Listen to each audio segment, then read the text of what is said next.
चारित्र्याच्या संशयातून अल्पवयीन मुलीचा खून करून मृतदेह जाळून पुरावा नष्ट करण्याचा धक्कादायक प्रकार उघड झाला असून पिता पुत्राला अटक करण्यात आली आहे।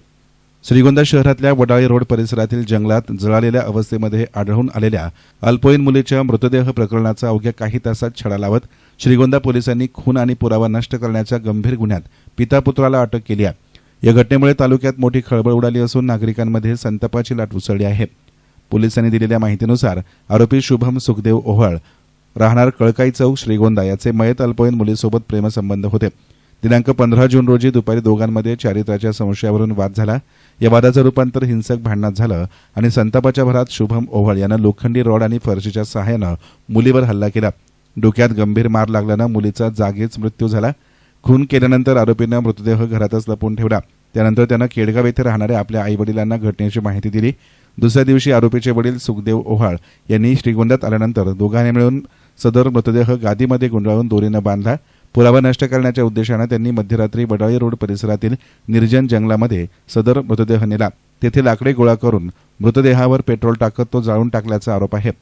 दरम्यान मुलीच्या आईनं श्रीगोंदा पोलीस ठाण्यामध्ये फिर्याद दाखल केली।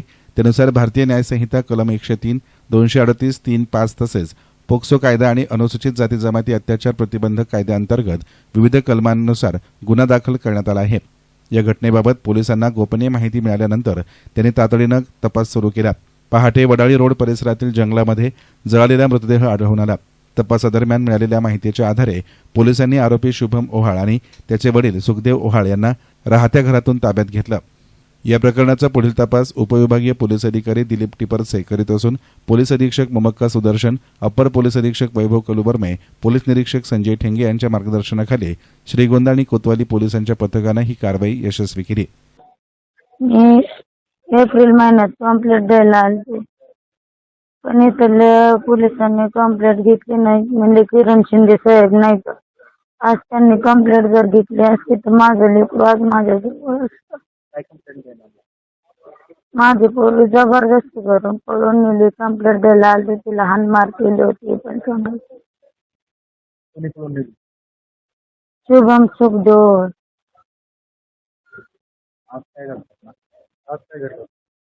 आज सकाळी पोलीस घरी आले आणि त्यांनी डायरेक्ट म्हणले तो बिरदाराने मला त्या ठिकाणी नेलं, ज्या ठिकाणी त्याचं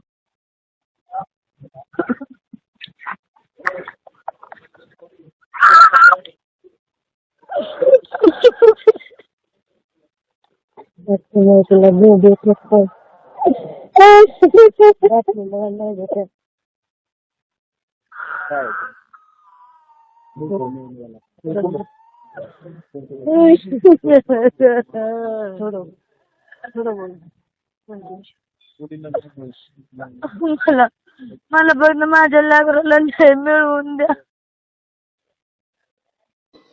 काल मध्यरात्री एका अज्ञात व्यक्तीची फॉरेस्ट एरियामध्ये जाळून हत्या करण्यात आलेली अशी गोपनीय माहिती मिळाल्यामुळे आज आम्ही त्या घटनेचा ज्यावेळी उलगडा केला त्यावेळी असे लक्षात आले की श्रीगोंदा शहरामधील एका अल्पवयीन मुलीसोबत असलेलं जे काही अफेअर होतं आणि त्या अफेअरमधून सदर आरोपी हा तिच्यासोबत राहत होता आणि त्या मुलीच्या चारित्र्यावर संशय घेऊन 2 दिवसापूर्वी सदर आरोपीने फरशी तसेच रॉडच्या साहाय्याने त्या मुलीची हत्या केली आणि हत्या केल्यानंतर त्याच्या वडिलांच्या साहाय्याने त्या मुलीची विल्हेवाट लावण्याचा जो काही प्रयत्न केलेला आहे त्यासाठी त्यांनी त्या मुलीला गादीमध्ये गुंडाळून वाहनाने फॉरेस्ट एरियामध्ये नेऊन तिथे पेट्रोलच्या साहाय्याने जाळून टाकले।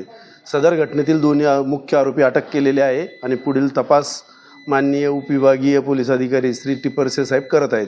सदरची कारवाई माननीय पोलीस अधीक्षक श्री सुदर्शन साहेब, अप्पर पोलीस अधीक्षक श्री वैभव कलुबर्मे साहेब, उपविभागीय पोलीस अधिकारी श्री वमने साहेब तसेच उपविभागीय पोलीस अधिकारी श्री टिपरसे साहेब यांच्या मार्गदर्शनात करण्यात आलेली आहे।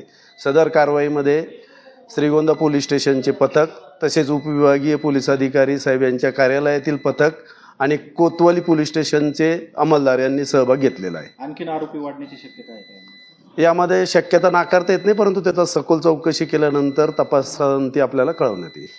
मुलीच्या आईने आरोप केला होता की एप्रिलमध्ये ती गुन्हा दाखल करायला आली होती, मात्र गुन्हा दाखल करून घेतला नाही। नाही, तसं नाही आहे। म्हणजे ते मुलीचं आणि त्या मुलाचं जे काही अफेअर होतं ते कदाचित ते लिव्ह इन सारखे राहत असल्यामुळे त्या मुलाने मुलीला कन्व्हिन्स केलेलं होतं. मुलीच्या जी मुलगी होती तिच्या आईचं देखील नाव आहे आरोपी म्हणून, तिला अटक करण्यात आलेलं आहे. नाही, अजूनपर्यंत म्हणजे ते तपासांती ठरवण्यात येईल. यस्तान मीडियासाठी प्रतिनिधी गणेश कांबळे, श्रीगोंदा.